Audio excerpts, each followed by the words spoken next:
तो ये मनुष्य जीवन क्या बताते हैं कि लोहे के जैसा ताव जात है, यो काया देश राही। ये लोहे के सा ताव जाता है। मनुष्य शरीर समझ लो गर्म लोहा है जब तक ये मनुष्य शरीर आपके पास है। और इस मनुष्य शरीर के रहते रहते राम नाम की चोट आपने मार ली, लगा ली, सत भक्ति कर ली, धर्म पुण्य कर लिया, तो जिस वस्तु के लिए, जिस उद्देश्य के लिए आपको मनुष्य शरीर मिला था, अर्थात ये लोहा गर्म किया गया था, आपने उसका लाभ उठा लिया। और यदि ये लोहा हो गया ठंडा, राम नाम की चोट मारी नहीं तो बांगा टेढ़ा बनेगा, फिर गधा बन जा, कुत्ता, सुअर, ये मुंह लगेंगे आपके। फिर अरे कितना सुंदर शरीर दिया परमात्मा ने। इब तो दिन में 3 दर्पण देखा है और फिर गधा में पास देखिए दर्पण। तो कहने का भाव ये है परमात्मा का, ये सारी चीज़ें याद दिलाकर भगवान की तरफ आपकी प्रेरणा, आपकी लगन बढ़ाई जाती है। और यह सच्चाई है, क्योंकि सत्य जो होती है वो परमात्मा ही बोल सकता है और अन्य सत्य कह ही नहीं सकता। और परमात्मा जो भी वचन कहता है वो सत्य ही होते हैं। अन्य तो जीव है, वो कितना बोल सकता है, उसको तो कुछ भी पता नहीं होता। अब अगले 10 कदम 10 सांस के बाद का पता नहीं, 1 श्वास के बाद का पता नहीं। तो परमात्मा ने ये ज्ञान हमें बताया है, उस पर हमने बहुत ज़्यादा गहराई से सोचना है और अमल करना है।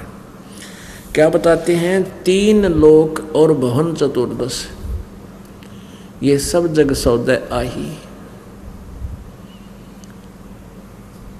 अपनात्मा जैसे दुगने तिगने किए चौगने किन हो मूल गवाही।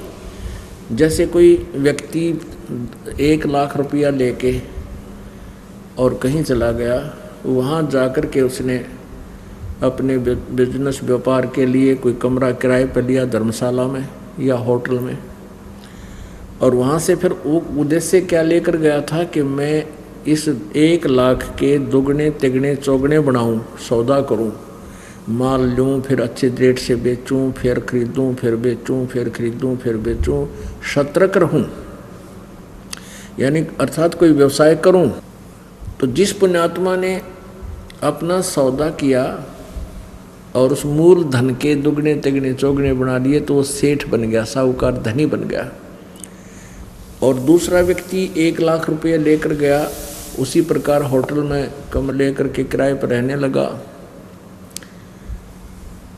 और सौदा किया नहीं, उसी मूल धन से गुटी लगावे, शराब पीवे, कमरे का किराया देवे, बढ़िया भोजन करे, फिर सिनेमा देखने चला जा, सैर सपट्टे कर रहा है, तो वो निर्धन हो जाएगा। निर्धन हो जाएगा तो उसके ऊपर कर्जा होगा तो फिर वो महादुखी होगा, मजदूरी करेगा किसी के यहाँ। तो ऐसे पुण्यात्माओं, आप इस मनुष्य जीवन रूपी मूल धन को प्राप्त हो लेकर आए हो। जो पुण्यात्माएं इससे शुभ कर्म कर रही हैं, सत भक्ति कर रहे हैं, तो वो तो दुगने तिगने चौगने बना रहे हैं। और जो सत भक्ति नहीं कर रहे, भक्ति करते हैं तो वह सत्य भक्ति नहीं है, शास्त्र अनुकूल नहीं है।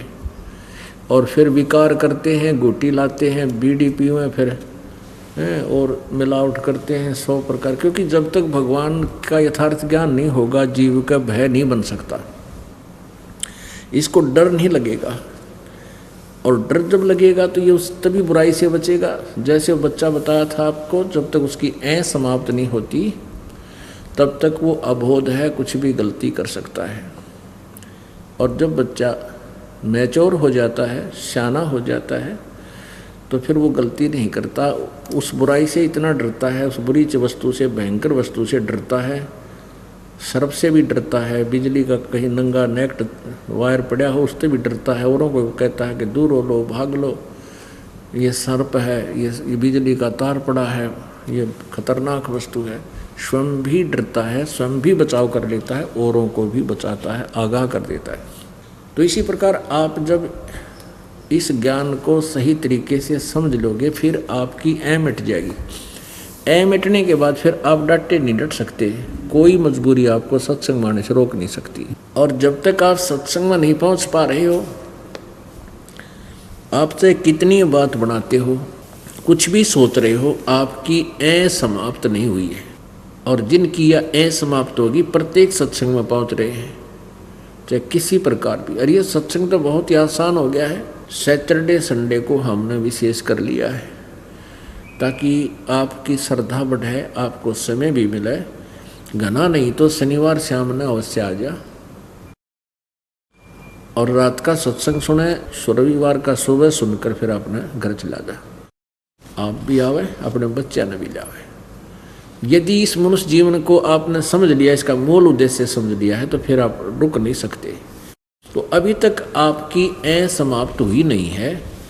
भले ही आप भक्ति भी कर रहे हो, भक्ति कर रहे हो तो अच्छी बात है, ये तो आपको पुण्य मिलेगा ही मिलेगा। जो साधना कर रहे हो, धर्म कर रहे हो, दान कर रहे हो, ये तो लाभ मिलेगा। लेकिन जब तक यह नहीं मिटेगी ना, तब तक आप गलती से नहीं बच। आपका कोई भरोसा नहीं कब मार खा जाओ।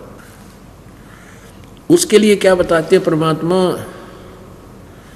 3 लोक और भवन चतुर्दश, सब जग सो दय आही, दुगने तिगने किए चौगने, किन्हु मूल गवाही। ऐसी पुण्यात्मा भी हैं, यहाँ पर आ रहे हैं, ये प्रत्येक सत्संग में आ रहे हैं, सेवा भी कर रहे हैं, जैसी भी जिसका सामर्थ्य है, दान भी कर रहे हैं, कोई शारीरिक सेवा कर रहे हैं, सत्संग सुनते हैं, फिर अपना भक्ति करते हैं, नित्यनेम करते हैं। और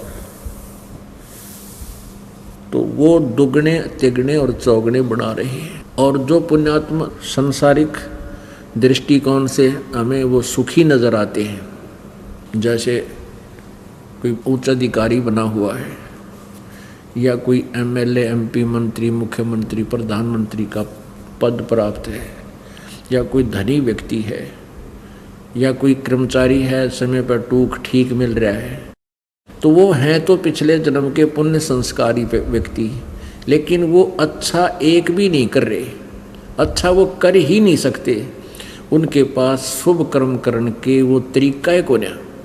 चाहे वो सोच भी रहे हैं, अच्छी आत्माएं भी हैं कि मैं इसका ये भला कर दूं, मैं उसका ये भला कर दूं, वो भला कर ही नहीं सकते। और जिसको वो भला मानते हैं कि मैंने इसको ये लाभ दे दिया, वो उसका भला नहीं है। वो तो उसका भाग्य था, उसकी किस्मत उसको उतना ही दे सकता है। कोई भी अधिकारी है, कोई राजा है, उस जीव को उसकी किस्मत से अधिक नहीं दे सकता।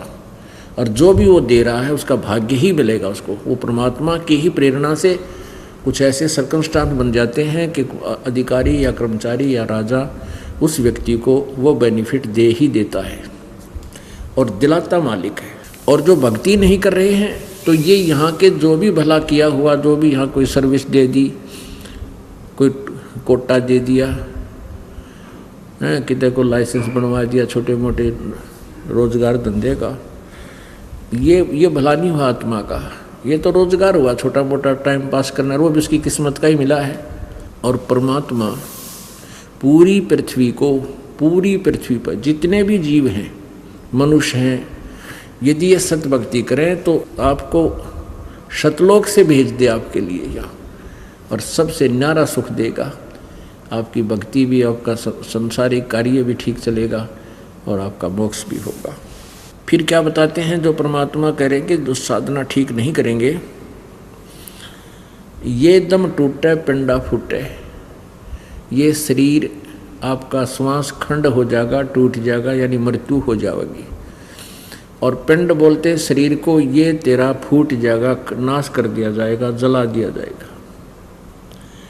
ये दम टूटे पिंडा फूटे, फिर लेखा दरगाह माही, उस सच्चे दरबार में जाकर तेरा अकाउंट होगा पुण्य और पाप का। उस दरगाह में मार पड़ेगी।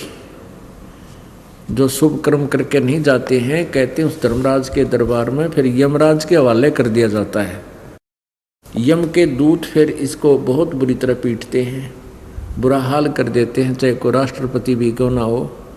मृत्यु के बाद उसको पता चलता है तेरी गेला बूंदी बन गई, फिर कुछ नहीं बसाती, फिर तो वहाँ जूते जूते खाने हैं। तो परमात्मा कहते हैं कि अब समय रहते कुछ आपने व्यवस्था कर ली तो मालिक वहाँ खड़ा पाओगा, आपको अपने बच्चे को धर्मराज के दरबार से भी छुटवा लेगा और फिर आपको अपने साथ ले जाएगा सतलोक में। वादन की मोय डर नहीं लागे लज्जा रैक नाही। परमात्मा कहते हैं कि उस दिन का मुझे डर लग रहा है, ये परमात्मा कहीं मेरे से कोई गलती बन जावे और दरगाह उस धर्मराज के दरबार में पिटाई हो है, वहाँ पता नहीं लज्जा रहेगी कि नहीं। अर्थात सत भक्ति करने वालों की तो लज्जा रहेगी रहेगी, जो सत भक्ति नहीं कर रहे उनको संकेत कर रहे परमात्मा। नर नारायण देही पाकर फेर 84 जाही। कितना सुंदर शरीर परमात्मा ने अपने जैसा शरीर दिया है। नर नारायण यानी मनुष्य को परमात्मा ने अपना ही स्वरूप दिया है। ये नर नारायण परमात्मा जैसा मानव शरीर तुझे मिला और इसको पाकर के भी फिर तो 84 लाख योनियों में अर्थात अन्य प्राणियों की योनियों के पाने वाले ही कर्म कर रहा है, मोक्ष का साधन नहीं कर रहा है।